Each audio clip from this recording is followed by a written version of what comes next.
তো কালকে কিন্তু নীল পুজো ছিল, তোমরা সবাই জানো কে কে নীল পুজো করেছো। আমি তো কালকে নীল পুজো করেছি। তো সকাল সকাল উঠে সব রান্নাবান্না করে নিয়েছিলাম, যেহেতু বাড়িতে বাবা আর বড়মশাই আর দাদা খাবে, তো সেই জন্য তাদের জন্য আমি ডিমের ঝোল আর একটু সেদ্ধ করে রেখে দিয়েছি। অনেক সকাল সকাল রান্না সেরে নিয়েছিলাম। মেয়ের জন্য কোনো ঝামেলা করিনি তেমন কিছু, মেয়ের জন্য সেদ্ধ ভাত করে রেখে দিয়েছিলাম। তো তাড়াতাড়ি করে স্নান টান করে পুজো দিয়েছি। ঘরের ঠাকুরকে পুজো দিতে সময় লেগেছে অনেকক্ষণ।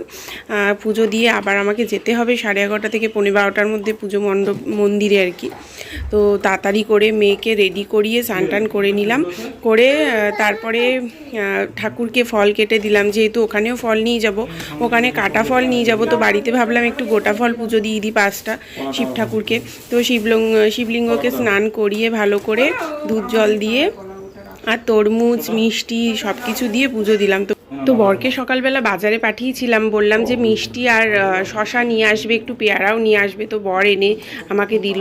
তো একটা শশা যেহেতু ছিল বাড়িতে, ওখানেও পুজো দিতে হবে, বাড়িতে ঠাকুরকেও পুজো দেবো না, ওখানে পুজো দেবো বলে তো বাড়ির ঠাকুরকে একটু ফল মিষ্টি সুন্দর করে সাজিয়ে পুজো দিলাম। আর ওখানের জন্য ডালাটা রেডি করছি, একেবারে সব কিছু কমপ্লিট করে তারপর নিজে রেডি হব, মেয়েকেও স্নান করাবো। মেয়ে তো দুষ্টুমি করছিল, তার ফাঁকে ওকে আমি চুপ করে একটা আসন পেতে দিয়েছি, বললাম একটু বসো। তো বাদাম যেহেতু দেখেছে, ওই জন্য বাদাম খাবে বলেও বায়না করছিল। তাই বললাম ঠিক আছে খাও। তো একটা বাদাম দিলাম, একটু চুপ করে বসেছিল কিছুক্ষণের জন্য, নাহলে তো আমাকে না ভিডিও স্ট্যান্ডটা ধরে তো টানাটানি করছিল, সেটা তোমাদেরকে দেখাতে পারলাম না। কন্টিনিউ ভিডিওর স্ট্যান্ডটা ধরে ধরে নিয়ে চলে যাচ্ছিল, অনেকবার চলে গেছে, বকা দিয়ে করে বুঝিয়ে আমি চুপ করে কিছুক্ষণ বসিয়ে রেখেছি, যেহেতু বাবা বাড়ি ছিল না। তো সেই জন্য আমি স্ট্যান্ডটা এনে ভিডিওটা করেছি। অনেক কিছু শেয়ার করতে ইচ্ছে হয়, তো শেয়ার করতে পারি না তোমাদের সাথে, যেহেতু ভিডিওটা কে করে দেবে। তো ওই জন্য আমি স্ট্যান্ডটা রেখে তাড়াতাড়ি করে ঠাকুরের ডালাটাও সাজিয়ে নিলাম। ও বারবার করে ফুল টানছে, এটা টানছে ওটা টানছে, তো ওকে বুঝিয়ে অনেক কষ্ট করে বসিয়ে রেখেছি সকালবেলা। তারপরে ওর খাওয়া দাওয়া কমপ্লিট হয়ে গেছিলো, আজকে তাড়াতাড়ি করে খাইয়ে দিয়েছি। আর জানো তো, যেদিনকে কাজ থাকে সেদিনকে যেন বেশি বিরক্ত করে, অন্য দিন খেয়ে নেয়, আর সেদিন সকালবেলা আমি যেহেতু ওকে খাইয়ে পুজো দেবো স্নান করে, আর সেদিনও কিছুতেই খাচ্ছে না। ভাত ডাল সেদ্ধ আলু সেদ্ধ মেখেছি, সমানে মুখ টুক করে বসে রয়েছে, কিছুতেই গেলেও না খায়ও না।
তো ডালা সাজিয়ে নিয়েছি, এবার রওনা হচ্ছি। এখন 12:15 মতো বাজে, মেয়েকে স্নানও করিয়ে নিয়েছি, যেহেতু আসতে যদি দেরি হয় বাই চান্স, তো ওকে স্নানটা সেরে নিলাম।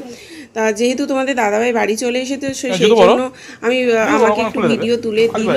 তো এবারে ওকে নিয়ে তোমাদের দাদা ওকে নিয়ে যাবে, না হলে তো আমি একা সামলাতে পারবো না।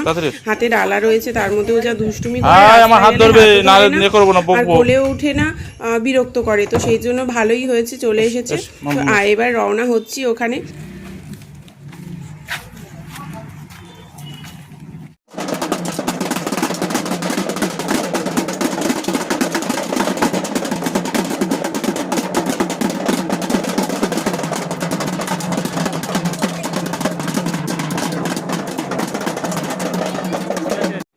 পুজো দিতে গিয়ে দেখি ঠাকুরমশাই আসেইনি। তো আমি অনেকক্ষণ বসেছিলাম ওখানে, আর বাচ্চাগুলো দেখলে যে ওরা ঢোল বাজাচ্ছে, খুব মজা করছিল, আমার মেয়েও বাজাচ্ছিল বসে। আর ঠাকুরমশাই এসে 1:45টার সময়, অতক্ষণ আমরা বসেছিলাম, 12টা থেকে পুরো 1টা, প্রায় 1 ঘন্টা বসেছিলাম।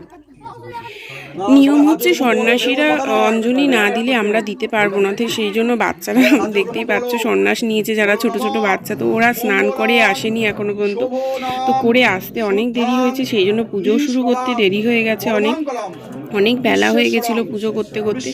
তো যেহেতু দেরি হয়ে গেছে, তো মেয়ে কি খাবে, তো সেই জন্য বাবাকে দিয়ে বাড়ি পাঠিয়ে দিয়েছিলাম পুজো দিতে, যেহেতু 2টো বেজে গেছিলো। তো বাবা এসে বাড়ি এসে ওকে খাইয়ে দিয়েছে। আমি তো মেয়ের জন্য শুধু ডাল সেদ্ধ করে গেছিলাম, আর কিছুই করিনি।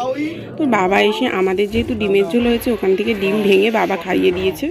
আর ওই গরমের মধ্যে খুব কষ্ট হচ্ছিল, যেহেতু পুজো দিতে দিতে আমাদের 3টে 3:30 বেজে গেছিলো, অনেক দেরি হয়ে গেছিলো ওখানে পুজো হতে হতে। তো নীলষষ্ঠী পুজোর নিয়ম হচ্ছে মাটির প্রদীপে ঘি দিয়ে প্রদীপ জ্বালাতে হয়। তো আমি তো নিয়ে যাইনি, ভেবেছি পরের বার থেকে বানিয়ে নেব। তো অনেকে আছে দেখলাম নীল মোমবাতি নিয়ে গেছে, এমনি মোমবাতিও জ্বালিয়েছে। তো আসল নিয়ম নাকি ঠাকুরমশাই বললেন যে প্রদীপ জ্বালাতে হয়। তো ওরা সবাই প্রদীপ জ্বালাবে বলেছে, সেই জন্য প্রদীপটাও রেডি করা হয়েছিল। গরম জিনিস যেহেতু খেতে নেই, তো সারাদিন ফল আর হচ্ছে একটু মিষ্টি খেয়েছিলাম, আর তার সাথে একটু দই খেয়েছিলাম, ওই খেয়েছিলাম সারাদিন। তারপরে সাবু মাখা, পরে রাতের বেলা সাবু মাখা খেয়েছি, তারপরে ওই করে উপোসটা আমি ভাঙলাম। কালকে ওই উপোস থেকে প্রচণ্ড ক্লান্ত ছিলাম বলে এডিটও করতে পারিনি, তো সেই জন্য আজকে তোমাদের সাথে ভিডিওটা আমি শেয়ার করছি। মহেশং রজতঙ্গিনী চারু চন্দা পদম সংরত্ন কলাম্পর। এই লাঠি কার, লাঠি নিয়ে যা, এনে লাঠি নিয়ে যা, কার লাঠি দেখ, জিজ্ঞাসা কর কার লাঠি।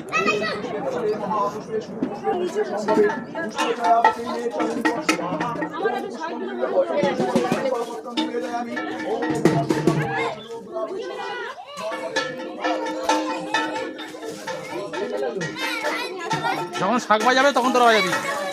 হ্যাঁ লাঠিটা ও দিয়ে দাও, লাঠিটা দিয়ে দাও।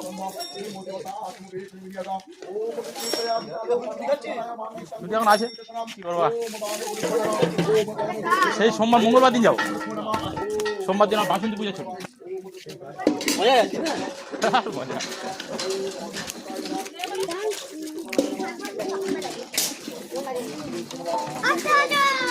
ঠান্ডা দিন, ঠান্ডা দিন, ঠান্ডা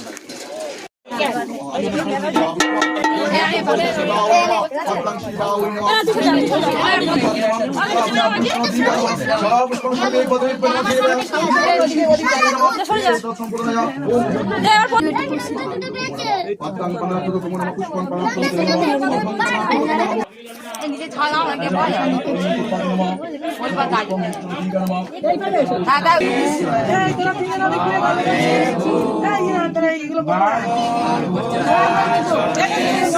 এটা দেব, এটা মধু দেওয়া আছে, গঙ্গা জল দেওয়া আছে, শুধু ওই দইটা আর ঘিটা। মহাদেব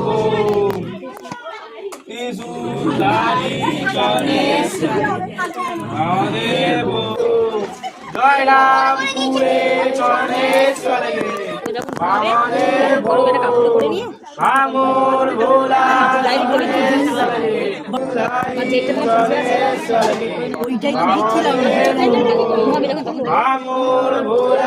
চরণেশ্বরে তুই ভয় পেও না, তুই ভয় পেও না, তুই ভালো বলে অঘটন ঘটে যাবে, আর ওই বলবে ব্রাহ্মণ পুজো ভুল করছে, কিচ্ছু হবে না।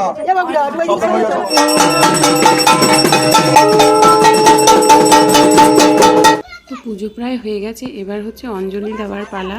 তো যারা সন্ন্যাস বসে আছে ওদের আগে অঞ্জলি হবে, তারপরে আমরা অঞ্জলি দেব। তো অঞ্জলি দিয়ে কমপ্লিট করে বাড়ি যেতে যেতে 3:30 বেজে গেছে। বাড়ি এসে তো প্রচণ্ড জল তৃষ্ণা পেয়েছিল। তো ঘরে যেহেতু দই ছিল, টক দই, তো ওই অল্প একটু ছিল, সেই দইটা জলের মধ্যে মিশিয়ে ঘোল বানিয়ে আমি আর শাশুড়ি মা খেয়েছি। তো তারপরেই ফল সন্দেশ আর দই নিয়ে বসে গেছি বাটি ভরে খেতে, তো দিনের শেষে।